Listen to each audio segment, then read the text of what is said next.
সময় চা।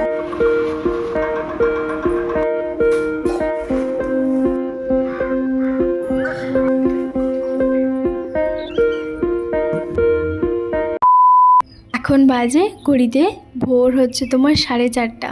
এখনও পর্যন্ত আমাদের এখানে বিল্ডিংয়ে কেউ কিন্তু ঘুম থেকে ওঠেনি। আমি সবার প্রথমে উঠে ছাদের উপরে এসে একটুখানি এক্সারসাইজ করছি। আর জানোই তো আমি কাল থেকেই হচ্ছে তোমার এই রুটিনটা চালু করেছি। জানি না এই রুটিনটা সত্যি কতদিন পর্যন্ত করতে পারবো। তো যাই হোক, এখন একটুখানি এক্সারসাইজ করে নিই, বেশ ভালোই লাগে জানো তো।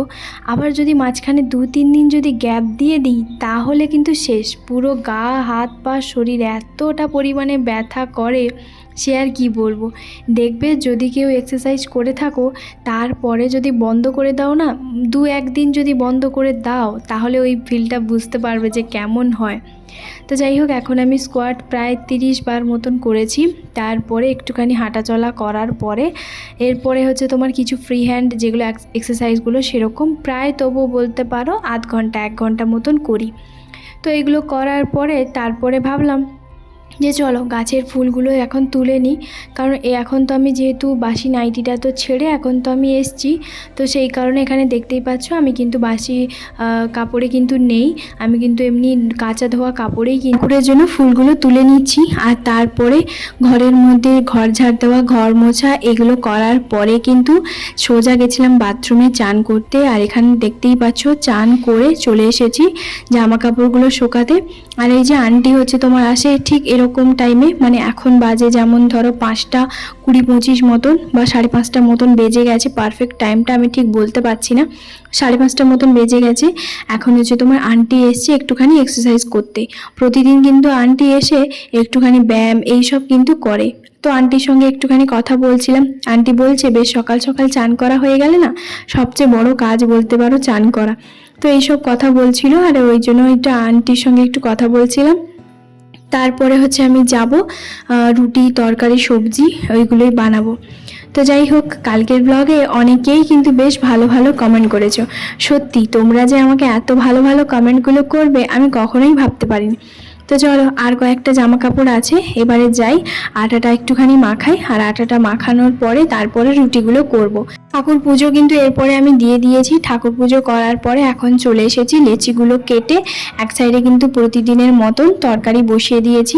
আর এদিকে তারপরে করছি হচ্ছে তোমার রুটিটা আমি সবসময়ের জন্য তাওয়া বসিয়ে দিই, তাওয়াটা গরম হয়ে গেলে একদিকে রুটিটা বেলি একদিকে ভাজি। আগে প্রথমে কি করতাম জানো তো, আগে হচ্ছে তোমার রুটিগুলো প্রত্যেকটা রুটি মানে সব রুটি হচ্ছে তোমার বেলে একটা থালার মধ্যে রাখতাম, তারপরে তাওয়া গরম করিয়ে নিতাম। তাওয়াটা গরম যেই হয়ে গেল এক একটা করে রুটি ভাজতাম। তবে ওই অভ্যাসটা যখন নতুনত্ব দেখবে তখন হয়। আর এখন দেখবে এটা মানে যখন পারফেক্ট তুমি গিন্নি হয়ে উঠবে আস্তে আস্তে কাজের মধ্যে যখন তুমি থাকবে তখন একদিকে রুটি ভাজা আর বেলা মাখানো সমস্ত কিছু দেখবে তুমি করে ফেলবে। তো যাই হোক, এখন কিন্তু আমি আস্তে আস্তে সমস্ত কিছু কাজ পারফেক্ট গিন্নি হওয়ার চেষ্টা করছি। তো যাই হোক চলো, কারণ আমার সংসার জীবনে প্রায় বলতে পারো 4 বছর হতে চললো। এই 4 বছরে আমি অনেক কিছু দেখে ফেলেছি, অনেক কিছু শিখেছি, অনেক মানুষও চিনেছি। মানুষ চেনা তো প্রত্যেকটা মুহূর্ত প্রত্যেকটা পদে পদেই আমাদেরকে শিখতে হয়, তাই না? হ্যাঁ, একটা কথা বলো তো, রুটিটা কি কোনো খাবারের মধ্যে পড়ে না?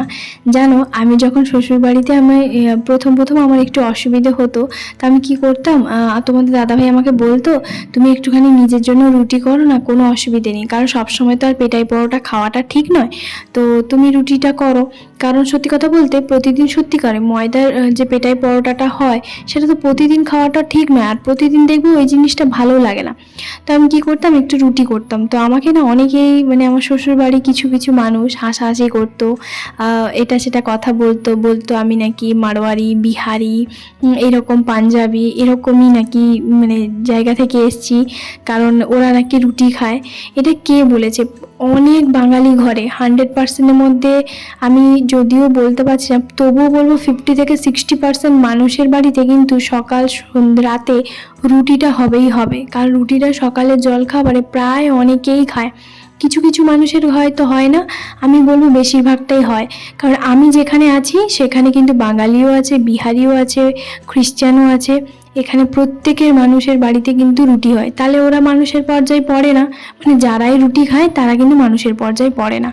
ওদের কথাবার্তা ঠিক এরকম। রুটি আবার কেউ খায় নাকি, ওদের রুটি হচ্ছে ওই যখন ঠান্ডা পড়বে, ভীষণ কনকনে ঠান্ডা, 1-2 দিন ভাত খাওয়ার পরে যখন ঠান্ডাটা লাগবে তারপরে একটু রুটিটা খাবে, সেটা আবার হয়তো 1 দিন, এই নয় যে 2 দিন। তো তখন রুটিটা হচ্ছে তোমার বানায়, না হলে ওদের রুটির মানে রুটির কথা শুনলে, ওদের মুখের ভঙ্গি দেখলে না সত্যি আমার ভীষণ পরিমাণে হাসি পায়, যে রুটিটা মনে হয় খাওয়ারই একদম যোগ্যই নয়, বা এটা একদম অযোগ্য খাবার। তো যাই হোক, যে যেরকমভাবে নেয় সেটা যে যার ইচ্ছে মতন। হ্যাঁ, আমি বলবো অবশ্যই, বা আমরা দুজন অবশ্যই সকালে রুটিটাই খাই, আমরা বেশ পছন্দও করি। আমি যখন বাড়ি গিয়ে যাই তখন আমাকে না প্রথম প্রথম কিছু কিছু মানুষ বলেছিল যে তোমার তো ওখানে কোনো কাজ নেই, সারাক্ষণ তো ধরো শুয়ে বসে থাকো, দুটো মাত্র তো রান্না বান্না করলে দুবেলা, বাস ওইটুকুনি। তখন আমি প্রথমে হাসছিলাম, আমাকে প্রায় কথাটা 2-1 বার বলেছিল। তো লাস্টবার আমি যখন 2-3 বার কথাটা আমি শুনেছি, তো তখন আমি ওদেরকে একটাই উত্তর দিয়েছি, আচ্ছা জীবনেও কোনোদিনও সকালবেলা উঠে কোনোদিনও তোমরা তো প্রতিদিন মুড়ি খাও, মুড়ি খাবার কোনো একটা তরকারি করেছো, মুড়ি খাবার আবার কি তরকারি করবে, চানাচুর বা জল ঢেলে বা পেঁয়াজ লঙ্কা দিয়ে এইসব দিয়ে হচ্ছে তোমার মুড়ি খাওয়া হয়। তখন আমি বলেছিলাম যে প্রতিদিন না আমাদের সকালবেলা হচ্ছে তোমার রুটি সবজি হয়, তো সেটা বানাতেও বেশ অনেকটা সময় লাগে। তার মানে এবার ভাবো আমাকে কত সকালবেলা উঠে ঘরে সমস্ত কিছু কাজবাজ করে রুটি সবজি করার পরে নিজে চান টান করে আবার হচ্ছে 11:30টার মধ্যে রান্না করা, অত চারটিখানি ব্যাপার নয়, বুঝলে? তো তারপরে ওদেরকে ওইভাবে বলতে ওরা অবাকই হয়েছিল। তো যাই হোক, সেই নিয়ে আমাকে আর রান্না বান্না কিছু নিয়ে বলে না। তো যাই হোক, এদিকে না বাড়ি থেকে ওই দিদি হচ্ছে পাঁপড় নিয়ে এসেছিলো, তো আমি ভাবলাম রোদ আছে, একটু রোদে দিয়ে দিই। বাড়ির হচ্ছে সমস্ত কাজ করে এখন এইমাত্র একটুখানি বসলাম। তোমাদের দাদাভাই তো গেছে হচ্ছে তোমার 8টার সময়, চালের বস্তা, মানে চালটা বেড়ে গেছিলো, তো সেই জন্য চালের বস্তাও নিয়ে এসছে। ও বলেছিল কি বলতো, যে একটুখানি মানে অল্প করে নিয়ে আসবো। তো আমি ওকে বললাম কি যে অল্প করে নিয়ে এলে ওতে বেশি টাকা খরচা হয়, এককালীন হচ্ছে তোমার নিয়ে চলে আসো। তো প্রথম মাসে যে তোমাদের চালটা আসে সেই কারণে। তো 10 কেজি চাল প্রায় আমাদের অনেক দিনই হয়ে যায়, কারণ ওই যে চা খাওয়ার যে কাপগুলো, তো ওইগুলোতে আমাদের 2 বাটি মানে 2টো কাপে একটুখানি কম করে চালটা নেওয়া হয়, তবুও একদম একটু বেশি হয়ে যায়। আমি একটুখানি বেশি রাখি ভাতটা, কারণ রাখতে হয়। তো সেই কারণে এখন হচ্ছে তোমার আজকে যেহেতু মাছ হচ্ছে তোমার মানে নিয়ে আসেনি, আমি ওকে বললাম যে আজকে ডাল, আলু মাখা, তারপরে হচ্ছে তোমার আম আছে, আর হচ্ছে তোমার কী বলতো পাঁপড় ভাজবো আর উচ্ছে ভাজবো।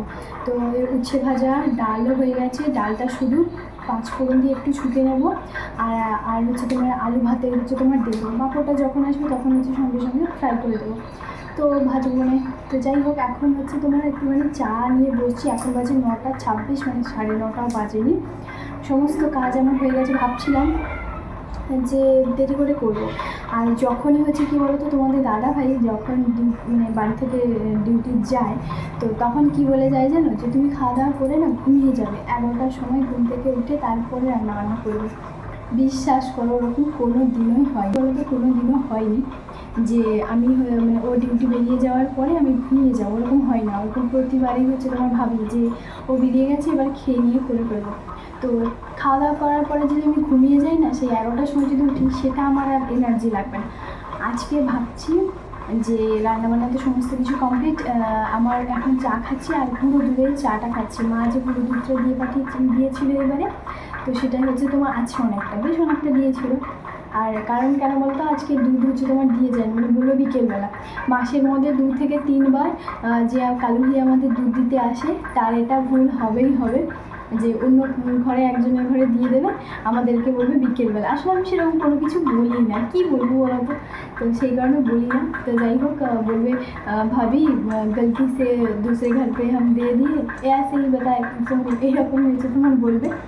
তো যাই হোক, আমি বলি ঠিক আছে, কোনো ব্যাপার না, তোমার মনে করে বিকেলবেলা দিয়ে যাবে, ও দেবে না, মানে একটা দিন বন্ধ, তারপরে যেদিন হয়তো দিয়ে যাবে 1 কেজি একদম দিয়ে চলে যাবে। তো এরকম হয় মাসের মধ্যে, বেশি না 2-3 বার এরকম বন্ধ করে হবে। তো যাই হোক, সেই জন্য গুঁড়ো দুধের হচ্ছে তোমার আজকে চা খাচ্ছি। চা না খেলে আমার হবেই না, মানে একটা হয় না, একটা এনার্জি, কাজে এনার্জি হচ্ছে তোমার পাই না। তো তো যাই হোক, এখন হচ্ছে তোমার চা খাই। আর চলো ভিডিওটা কন্টিনিউ দেখতে থাকো, ভালো লাগবে। এখন আমি চাটাও আর ডালটা ছুটবো বাস, আর সমস্ত কিছু মানে আলু মাখার জন্য হচ্ছে তোমার পেঁয়াজ ভাজা হয়ে গেছে, কাঁচা লঙ্কা ভাজা হয়ে গেছে, আর জিরাটাও হচ্ছে তোমার ভাজা আছে, মানে সমস্ত কিছু হয়ে আছে। তো সেই জন্য উচ্ছেটা ভেজে নিয়েছি। তো যাই হোক চলো। আর এখন বাজে ঘড়িতে 12:30। এখানে দেখতেই পাচ্ছ আলু মাখিয়েছি একটু জিরে দিয়ে, মানে জিরেটাকে গুঁড়ো করেছি যেমনটাই বললাম। একটু ডাল সেদ্ধ, ডালটা আমি অল্প একটুখানি নিয়েছি, আর উচ্ছে ভাজা, পাঁপড় ভাজা, চিপস ভাজা, আজকের খাওয়াটা না জাস্ট তার। আর উপর থেকে আমি একটুখানি নিয়েছি ঘি। তারপরে কিন্তু সন্ধ্যেবেলা তোমাদের দাদাভাই নিয়ে এসেছে আমার জন্য ভেজিটেবলের চপ। অনেকটা দূরে একটা জায়গায় পাওয়া যায়, আমাদের এখানে আশেপাশে পাওয়া যায় না, বা মার্কেটে এদিকে সাইডেও পাওয়া যায় না। তো আমার না ভেজিটেবলের চপ খেতে ভীষণ ভালো লাগে, ভীষণ। আর এগুলো 10 টাকা করে নিয়েছে, বাড়ির দিকে তো আমাদের ওইদিকে 5 টাকা 6 টাকা করেই নেয়।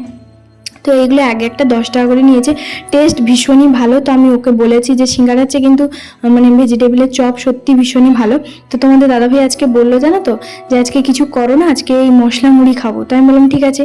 তখন বললো যে আলু একটুখানি ভাজো। তো এই যে আলু ভেজেছি, আর গাজর, তারপরে আলু ভাজা, তারপর পেঁয়াজ, শসা, টমেটো সমস্ত কিছু দিয়ে, আর ভেজিটেবলের চপ।